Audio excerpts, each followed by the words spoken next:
Okay, the chain here you can see quite clearly is moving a good couple of inches. They should be moving about 1 inch to 1.25 inches. On the AJS ECO 125, a good way to determine your chain is loose is when you're riding, you can actually hear it knocking. And that's normally a good time to decide you want to adjust your chain.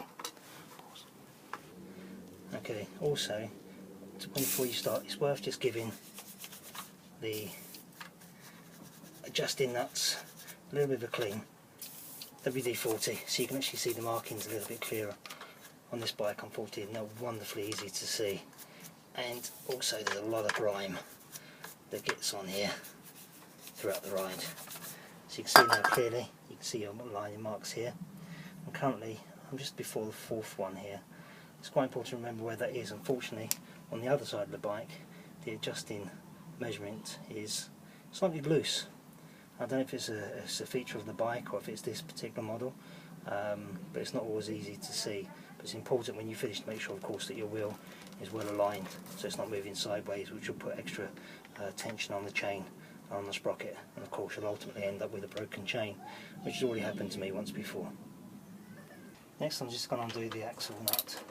15mm socket spanner is all you need. I use an adjustable wrench the other side, just loosen it a little bit so you know that when you pull back the wheel will actually move.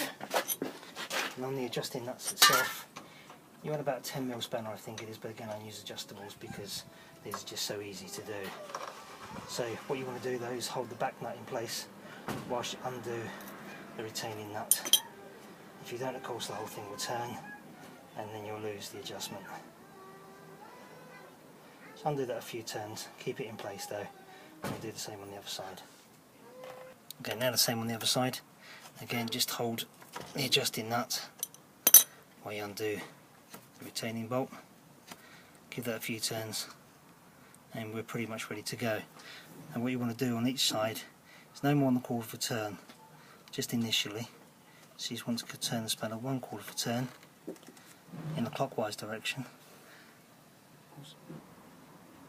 Okay, and 1/4 turn on the left hand side as well.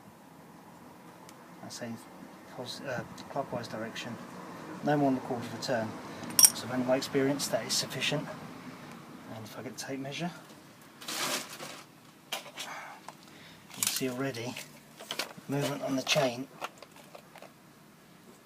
is significantly less, just on 1/4 of a turn. Before we do anything else, we're just going to do these up now.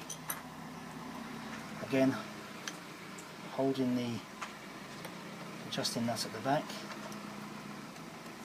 and doing up the locking nut. I'm going to do these fairly firmly.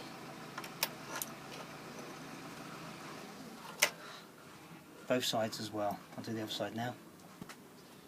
You can see here on the measurement now that this is reasonably clear to see it's on the 4th mark now. If we check around the other side, we should see the similar thing.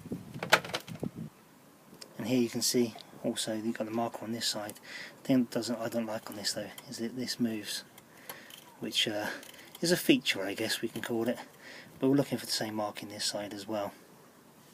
I've also pulled the wheel back to make sure it's as back as far as it will go. And the ultimate kind of thing you're looking for here is a smooth turn on the wheel. You can see here that the chain isn't being pulled side to side when it's rotating. And you can see there's no movement side to side on the wheel either. It's a very visual inspection, but an important one nonetheless. Now you're happy that that's spinning freely and there's the tension on the chain is okay. So again, about midway we're just going to check the chain tension is roughly what we want it to be, 1 inch to 1.25 inches. We can see there are loose spots and tight spots on the chain, so as you're pulling away you stretch and pull the chain different times, different places. So you just want to check around, make sure there's no really tight spots. So if you've got a tight spot, the chain will ultimately break. Once you're happy it's all okay, then you can then tighten up the axle again, and then we'll just do one more final check. Okay, so we just do the back wheel up again. Again, adjustable wrench on one side, socket on the other side, 15mm, so hand tight, just maybe an 1/8 to 1/4 of a turn extra to make sure it's sound. That's it. job done. We've now got to clean the chain. Now we're just going to quickly clean the chain and the sprocket up as well. WD-40 or something similar is quite good. Put some cardboard behind so as you're spraying it's not going to get on the wheel or the brakes. It's the inner side part of the chain that you're more concerned with. So what you want to do for this is just get your wife's toothbrush, spray it over, and just rinse it before you put it back so she doesn't notice that you've used hers rather than one you keep especially for the job. So do the whole chain. That gets any grit and grime out that's been picked up from the road. So the cardboard is quite important. Once you've done this, of course, you just want to wipe it over and put a good grease on there. And then after we've done this, we just want to adjust the back brake as well to make sure that that hasn't been impacted by the movement of the wheel, which although negligible can be significant enough to make a difference. Okay, just give the chain a wipe off, because what you don't want is oil on the chain, WD-40, you want a good grease instead. So you can see here how much cleaner the chain is, and the sprocket as well. Just get the worst off. Now on this bike I'm finding that the chain needs adjusting about every 2,000 to 4,000 kilometres, depending on what sort of journey time I'm doing. 4,000 kilometres is the most I've ever gone. Probably about 1,000 kilometres is the least I've ever done. So it is a fairly significant maintenance task that you'll need to do on this AJS 125. Finally, good motorbike chain lube of some description, the grease that won't fly up when you're riding.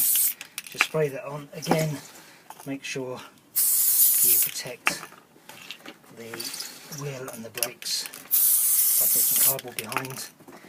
Now strictly speaking you should re-grease your chain every time you've ridden in the rain afterwards, or at least once a week. Looking after your chain, the chain will last longer. Let's give that a good coating.